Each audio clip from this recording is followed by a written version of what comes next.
राधे राधे मेरे प्यारे भाइयों बहनों माताओं व बंधुओं। आज पितृपक्ष में मैं आपके लिए लाई हूँ श्रीमद् भागवत गीता का अध्याय। बंधुओं, पितृपक्ष में श्रीमद् भागवत गीता जरूर सुने। यदि पितृपक्ष में श्रीमद् भागवत गीता सुनते हैं तो आपको पितृ ऋण से मुक्ति मिलेगी। बंधुओं, आपके सभी काम बनने लगेंगे।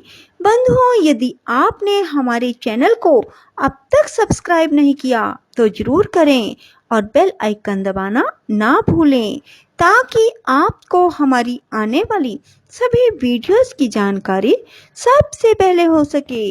बंधुओं, वीडियो को पूरी सुने। सुनने के बाद कमेंट बॉक्स में जय श्री कृष्ण भगवान जरूर लिखें।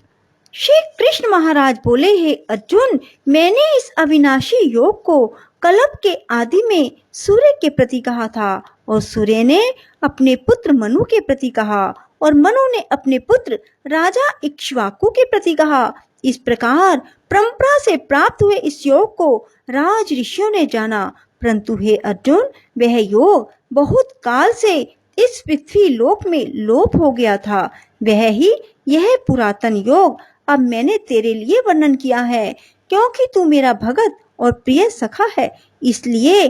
तथा यह योग बहुत उत्तम और रहस्य अर्थात अति मर्म का विषय है। इस प्रकार भगवान श्री कृष्णचंद्र महाराज के वचन सुनकर अर्जुन ने पूछा, हे भगवान, आपका जन्म तो आधुनिक अर्थात अब हुआ है और सूर्य का जन्म बहुत पुराना है, इसलिए इस योग को कल्प के आदि में आपने कहा था, यह मैं कैसे जानूं? इस पर श्री कृष्ण महाराज बोले, हे अर्जुन, मेरे और तेरे बहुत से जन्म हो चुके हैं, परंतु हे परंतप, उन सब को तू नहीं जानता और मैं जानता हूँ।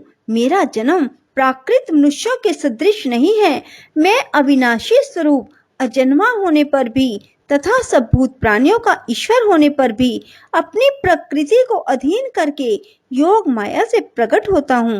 हे भारत, जब जब धर्म की हानि और अधर्म की वृद्धि होती है, तब तब ही मैं अपने रूप को रचता हूँ अर्थात प्रकट करता हूँ, क्योंकि साधु पुरुषों का उद्धार करने के लिए और दूषित कर्म करने वालों का नाश करने के लिए तथा धर्म स्थापन करने के लिए युग युग में प्रकट होता हूँ। इसलिए हे अर्जुन, मेरा वह जन्म और कर्म दिव्य अर्थात अलौकिक है। इस प्रकार जो पुरुष तत्व से जानता है वह शरीर को त्याग कर फिर जन्म को नहीं प्राप्त होता, किंतु मुझे ही प्राप्त होता है। हे अर्जुन, पहले भी राग, भय और क्रोध से रहित अनन्य भाव से मेरे में स्थिति वाले मेरे शरण हुए बहुत से पुरुष ज्ञान रूप तप से पवित्र हुए मेरे स्वरूप को प्राप्त हो चुके हैं, क्योंकि हे अर्जुन, जो मेरे को जैसे भजते हैं मैं भी उनको वैसे ही भजता हूँ। इस रहस्य को जानकर ही बुद्धिमान मनुष्यगण इस प्रकार से मेरे मार्ग के अनुसार बरतते हैं। जो मेरे को तत्व से नहीं जानते वे पुरुष इस मनुष्य लोक में कर्मों के फल को चाहते हुए देवताओं को पूजते हैं और उनके कर्मों से उत्पन्न हुई सिद्धि भी शीघ्र ही होती है, परंतु उनको मेरी प्राप्ति नहीं होती। इसलिए तू मेरे को ही सब प्रकार से भज। हे अर्जुन, गुण और कर्मों के विभाग से ब्राह्मण, क्षत्रिय, वैश्य और शूद्र मेरे द्वारा रचे गए हैं। उनके कर्ता को भी मुझ अविनाशी परमेश्वर को तू अकर्ता ही जान, क्योंकि कर्मों के फल में मेरी सुप्रिया नहीं है, इसलिए मेरे को कर्म लिपायमान नहीं करते। इस प्रकार जो मेरे को तत्व से जानता है वह भी कर्मों से नहीं बंधता है।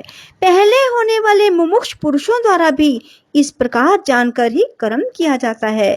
इससे तू भी पूर्वजों द्वारा सदा से किए हुए कर्म को ही कर, परंतु कर्म क्या है और अकर्म क्या है, ऐसे इस विषय में बुद्धिमान पुरुष भी मोहित है। इसलिए मैं वह कर्म अर्थात कर्मों का तत्व तेरे लिए अच्छी प्रकार कहूँगा कि जिसको जानकर तू अशुभ अर्थात संसार बंधन से छूट जाएगा। कर्म का स्वरूप भी जानना चाहिए और अकर्म का स्वरूप भी। निषिद्ध कर्म का स्वरूप जानना चाहिए, क्योंकि कर्म की गति गहन है। जो पुरुष कर्म में अर्थात अहंकार रहित की हुई संपूर्ण चेष्टाओं में अकर्म अर्थात वास्तव में उनका ना होनापन देखे, और जो पुरुष अकर्म में अर्थात अज्ञानी पुरुष द्वारा किए हुए संपूर्ण क्रियाओं के त्याग में भी कर्म को अर्थात त्याग रूप क्रिया को देखे, वह पुरुष मनुष्यों में बुद्धिमान है और वह योगी संपूर्ण कर्मों का करने वाला है। हे अर्जुन, जिसके संपूर्ण कार्य कामना और संकल्प से रहित है, ऐसे उस ज्ञान रूप अग्नि द्वारा भस्म हुए कर्मों वाले पुरुष को ज्ञानी जन भी पंडित कहते हैं। जो पुरुष संसारिक आशय से रहित सदा परमानंद परमात्मा में तृप्त है, वह कर्मों के फल और संग अर्थात कृतत्व अभिमान को त्याग कर कर्म में अच्छी प्रकार वर्तता हुआ भी कुछ भी नहीं करता है। जीत लिया है अंतःकरण और शरीर जिसने, त्याग दी है संपूर्ण भोगों की सामग्री जिसने, ऐसा आशा रहित पुरुष केवल शरीर संबंधी कर्म को करता हुआ भी पाप को नहीं प्राप्त होता। अपने आप जो कुछ प्राप्त हो उसमें ही संतुष्ट रहने वाला और हर्ष शोक आदि द्वंद्वों से अतीत हुआ, मत्सरता अर्थात ईर्ष्या से रहित, सिद्धि और असिद्धि में समत्व भाव वाला पुरुष कर्मों को करके भी नहीं बांधता, क्योंकि आसक्ति से रहित ज्ञान में स्थित हुए चित्त वाले यज्ञ के लिए आचरण करते हुए मुक्त पुरुष के संपूर्ण कर्म नष्ट हो जाते हैं। उन यज्ञ के लिए आचरण करने वाले पुरुषों में से कोई भी इस भाव से यज्ञ करते हैं कि अर्पण अर्थात शत्रुवादिक भी ब्रह्म है और हवि अर्थात हवन करने योग्य द्रव्य भी ब्रह्म है। ब्रह्म रूप अग्नि में ब्रह्म रूप कर्ता के द्वारा जो हवन किया जाता है वह भी ब्रह्म ही है। इसलिए ब्रह्म रूप कर्म में समाधिस्थ हुए उस पुरुष द्वारा जो प्राप्त होने योग्य है वह भी ब्रह्म ही है। और दूसरे योगी जन देवताओं के पूजन रूप यज्ञ को ही अच्छी प्रकार उपासते हैं अर्थात करते हैं, और दूसरे ज्ञानी जन पर ब्रह्म परमात्मा रूप अग्नि में यज्ञ के द्वारा ही यज्ञ को हवन करते हैं।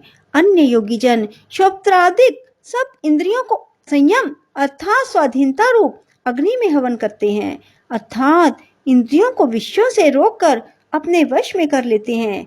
दूसरे योगी लोग शब्दादिक विषयों को इंद्रिय रूप अग्नि में हवन करते हैं, अर्थात राग द्वेष रहित इंद्रियों द्वारा विषयों को ग्रहण करते हुए भी भस्म रूप करते हैं।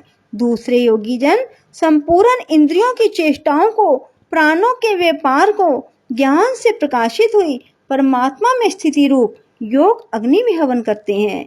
दूसरे कई पुरुष ईश्वर अर्पण बुद्धि से लोक सेवा में द्रव्य लगाने वाले हैं।